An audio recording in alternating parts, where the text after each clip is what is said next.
Hi everyone. It's raining, it's pouring.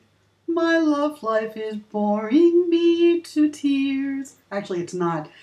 The problem is we may be getting a hurricane. Hi everybody, it's Allie Waldman here. Time for Sunday with Allie, only I'm shooting this on Saturday because I figure I better try to get it uploaded and on the net as quickly as possible in case Hurricane Isaac does hit tomorrow and I lose all my power and my internet access and, gosh, I hope nothing else. Anyway, there's not going to be a lot of news between now and tomorrow, so I don't think I'm spoiling anything by going out a little bit early this week. And better early than not at all. That's what I always say. So here's what's going on in Barbra World. We finally got the official Release Me press release on, I think it was Wednesday of this week.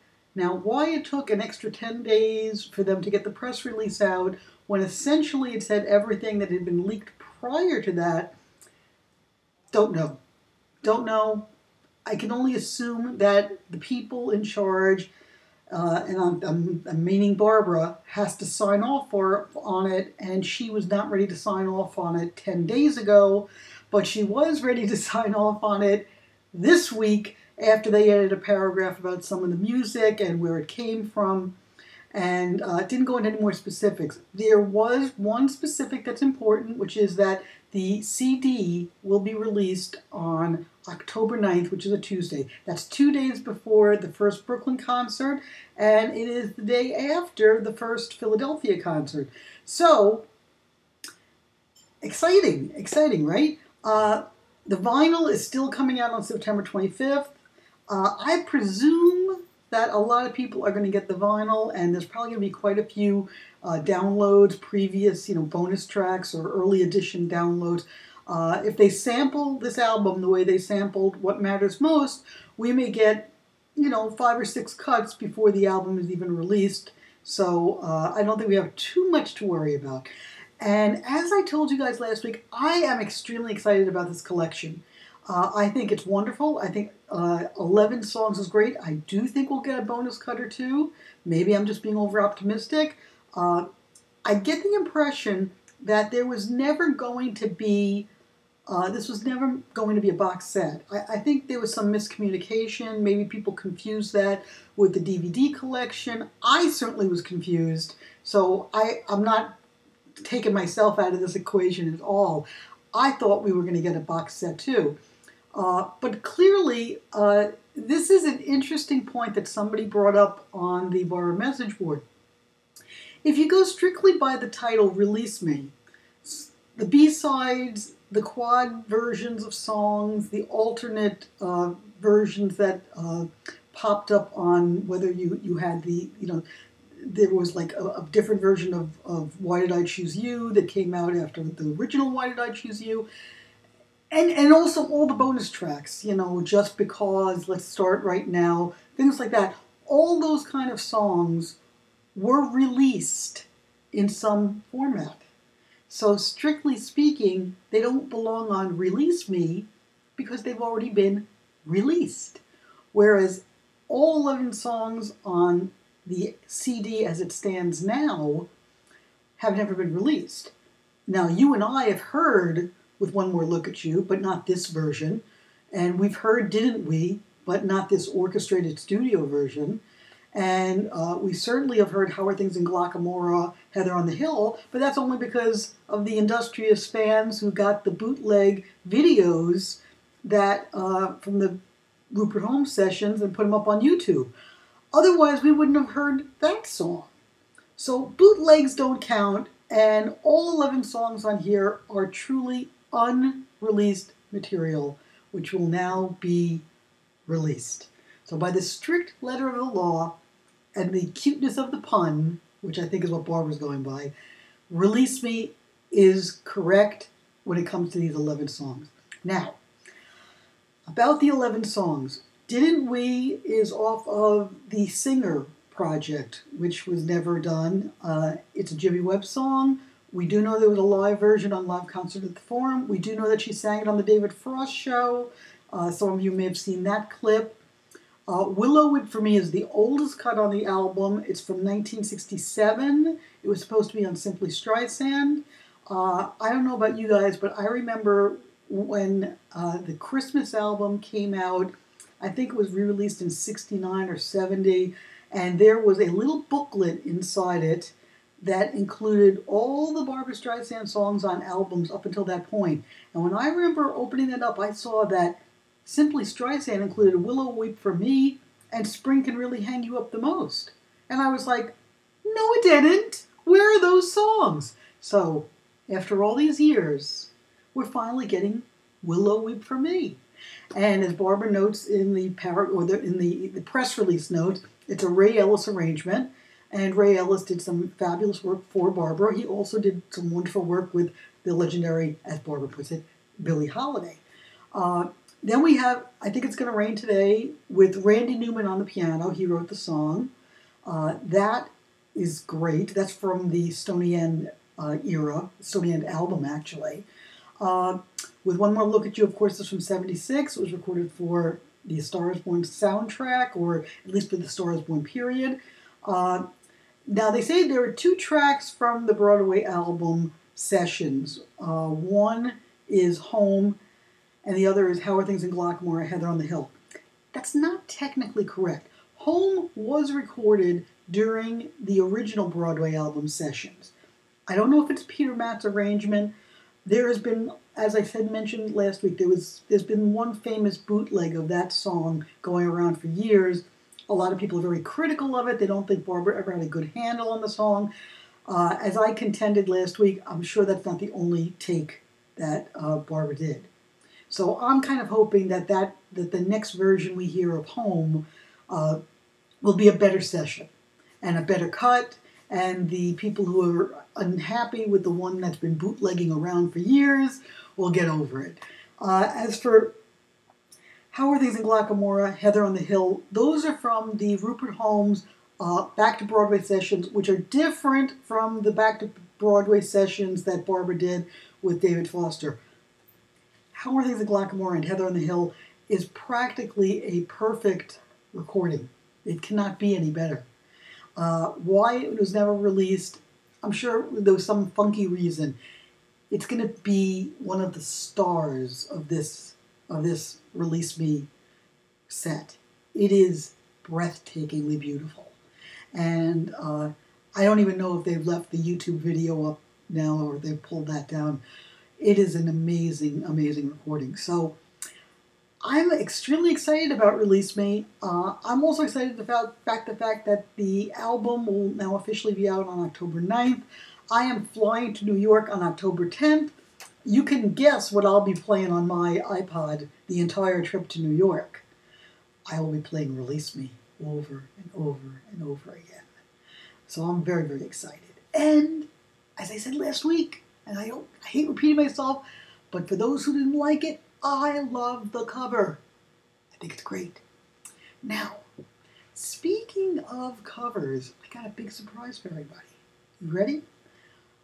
Barbra Memories, the book project that I've been working on for the last 3 months, that book project that all of you, many of you, have contributed to with your stories of being a Barbra fan and how you found her and why you admire her so much.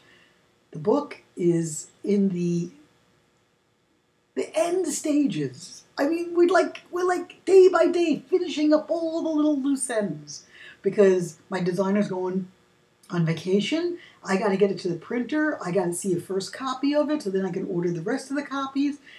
And we did finalize this week the cover. And I'm going to share it with you now. Are you ready? Okay, here we go. This is the cover of Barbra Memories. Can you get a good shot of it? Can you see it? Now, is that not gorgeous?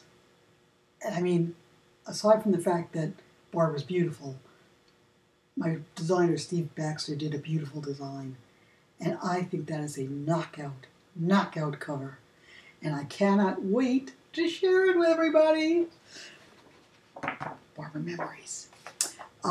This week, I want you all to watch for the Barbra Memories update page on the BarbraFiles.com because aside from the fact that you can get a $5 discount on the deluxe edition of the book by buying the Barbra Calendar 2003, the Desk Calendar 2003, you buy this, you get a $5 coupon good towards the deluxe edition of this book, and the book is probably going to be about $45, so that $5 off is going to make a big difference.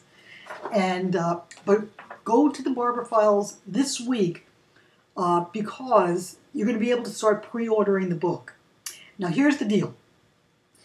Anybody who's coming to Brooklyn wants to go to the book signing that I'm going to have on October 12th between 2 and 5 at Jerry Ollinger's Movie Memorabilia Store on 35th Street between 7th and 8th. If you want to come to the signing and you want to purchase the book from me, you're going to have to buy it in advance. So I will know how many copies to ship. And then when you come in, you'll show me your PayPal receipt, and I will give you the copy of the book. I'll autograph it for you. You'll be able to take it home. You'll be able to avoid any overseas shipping charges if you're going back home to the Netherlands or France or wherever. So please, this week, go to the Barbra Files website, probably Wednesday or Thursday. There'll be a way for you to pre-order the book. There'll be a link to PayPal. You can use your PayPal to pay for it. It's probably going to be a little bit more than $45 because I have to account for me shipping about 50 or 60 books to New York. It's going to cost another couple of $100. But I'm thinking maybe $47, $48, something in that range. So hopefully that is kosher with all of you guys and you understand where I'm coming from. And I'm very, very excited. The book is beautiful. Stephen Baxter has done a wonderful job designing. Todd Sussman's done a fantastic job proofreading.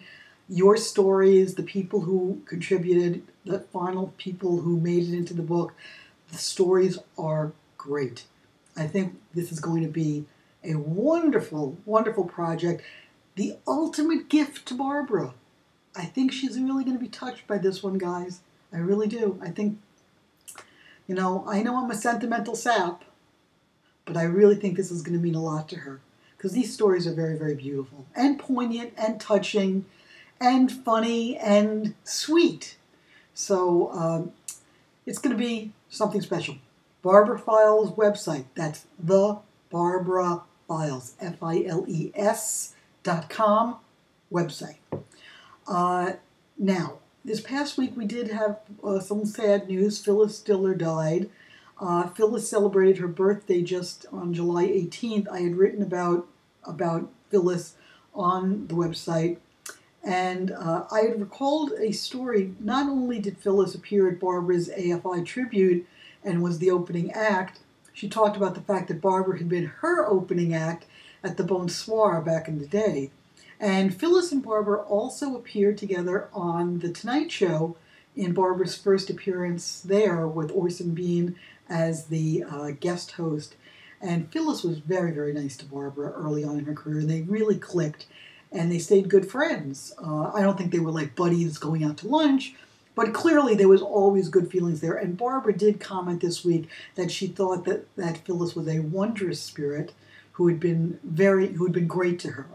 So Barbra, I think, while it was sad that Phyllis passed away, she did live a good, long life, and I think the tributes to her were wonderful. I really do. I think a lot of people really appreciated what Phyllis did, and she really was a pioneer. She paved the way for other female comedians.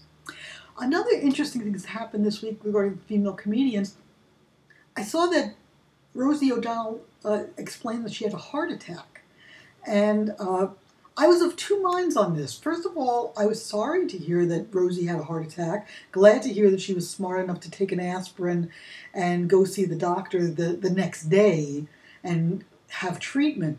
But I was a little bit disappointed that if Rosie is a big Barbra fan, as I always thought she was, that she was unaware that Barbra's been championing this cause of women's cardiac heart information for almost 5 years.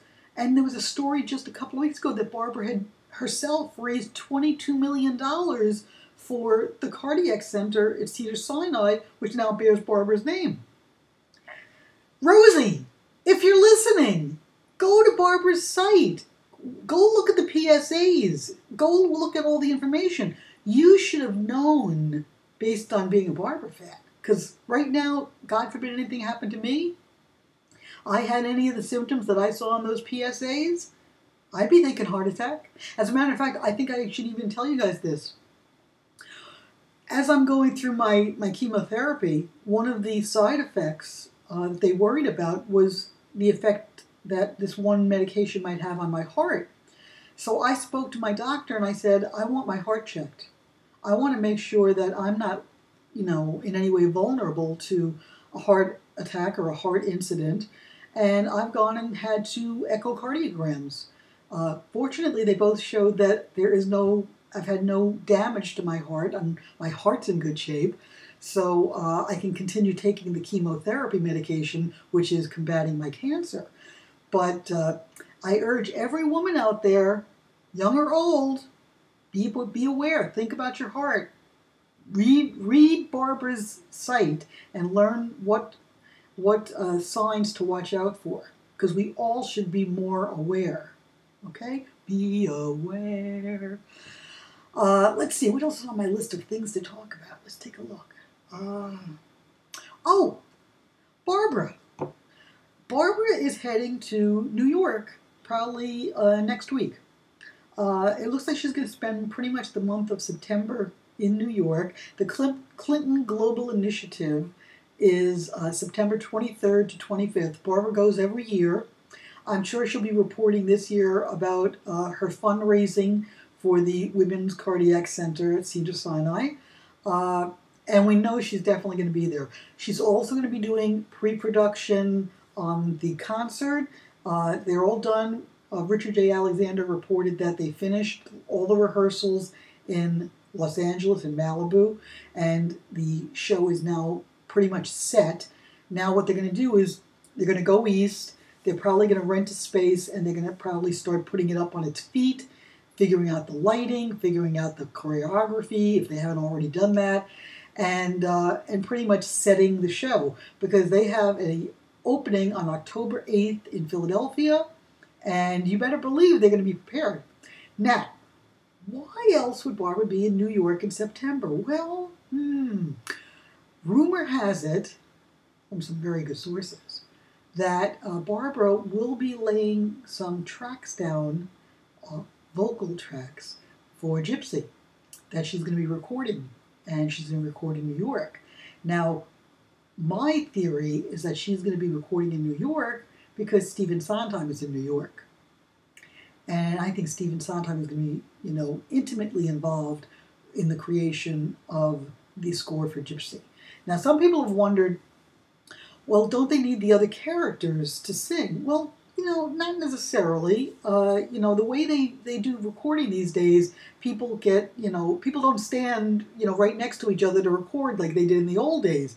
When Barbra recorded her duet with Frank Sinatra, they were never together. When she recorded her duet with, who else? Somebody else, I think Tony Bennett, I don't think they were together. So it's no different in making a movie, maybe for certain songs it will be. When they sing together, maybe they'll have 3 people together, the characters playing Herbie, the actor playing Herbie, the actor playing Louise. But that might be done later on. In the meantime, Barbra could be doing her songs, Rose's songs. And these could also be guide tracks, tracks to use while they're filming, which will then be perfected later on when they put the soundtrack together for the film, and then the soundtrack for the album eventually. So that's very interesting that Barbra will be in New York. There's a lot going on. By the way, I know I started a firestorm on the message board with my few little hints about who's playing Herbie. I can't tell you guys any more because there hasn't been any more news since then. I will stick with what I said. He's handsome. He's an Oscar winner. He's famous, and how about this? He's never worked with Barbra before. Okay? Okay. And I did say the guy, I did say he's an Oscar winner. I didn't say what category he won in, but he is an Oscar winner. That's all I'm going to say. Okay? So it is now 2024. That's the time on the clock. I'm going to wrap this up. I'm going to upload it. I'm going to get it on the net before the hurricane comes. Everybody, say a little prayer that Hurricane Isaac is nothing more than a bad rainstorm down here, because I don't want to have to clean up anything around here, like, you know, all that stuff back there. So, till I see you guys next week, this is Allie Waldman, your Sunday with Allie gal, saying bye-bye, and I'll see you next week. Bye-bye.